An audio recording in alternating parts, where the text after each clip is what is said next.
माता पार्वती शिव जी को पति रूप में प्राप्त करने के लिए घोर तप कर रही थी।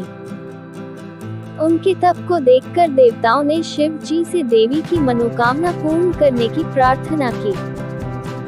शिव जी ने पार्वती जी की परीक्षा लेने सप्तर्षियों को भेजा।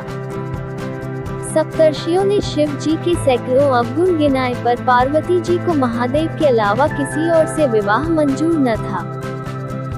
विवाह से पहले सभी वर अपनी भावी पत्नी को लेकर आश्वस्त होना चाहते हैं।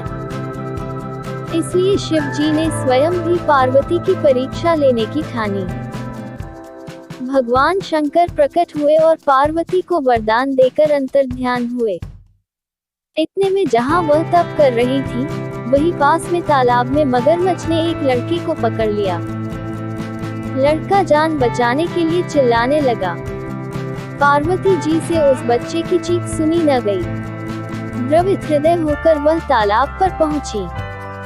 देखती है कि मगरमच्छ लड़के को तालाब के अंदर खींच कर ले जा रहा है। लड़के ने देवी को देखकर कहा, मेरी न तो माँ है, न बाप, न कोई मित्र। माता, आप मेरी रक्षा करें। पार्वती जी ने कहा, हे ग्राह, इस लड़के को छोड़ दो। मगरमच्छ बोला, दिन के छठे पहर में जो मुझे मिलता है, उसे अपना आहार समझकर स्वीकार करना मेरा नियम है। ब्रह्मदेव ने दिन के छठे पहर इस लड़के को भेजा है, मैं इसे क्यों छोड़ूं? पार्वती जी ने विनती की, तुम इसे छोड़ दो। बदले में तुम्हें जो चाहिए वह मुझसे कहो। मगरमच्छ बोला, एक ही शर्त पर मैं इसे छोड़ सकता हूँ। आपने तप करके महादेव से जो वरदान लिया, यदि उस तप का फल मुझे दे दोगी तो मैं इसे छोड़ दूंगा। पार्वती जी तैयार हो गईं।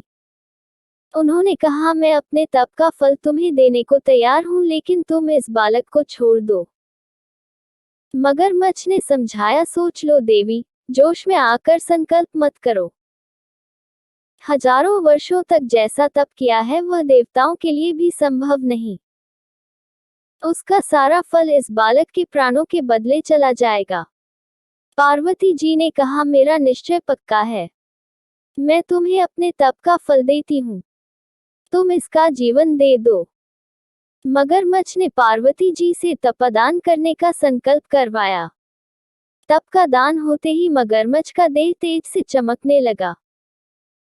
मगर बोला, है पार्वती, देखो तप के प्रभाव से मैं तेजस्वी बन गया हूँ। तुमने जीवन भर की पूंजी एक बच्चे के लिए व्यर्थ कर दी। चाहो तो अपनी भूल सुधारने का एक मौका और दे सकता हूँ। पार्वती जी ने कहा, हे ग्राह, तब तो मैं पुनः कर सकती हूँ, किंतु यदि तुम इस लड़के को निगल जाते तो क्या इसका जीवन वापस मिल जाता?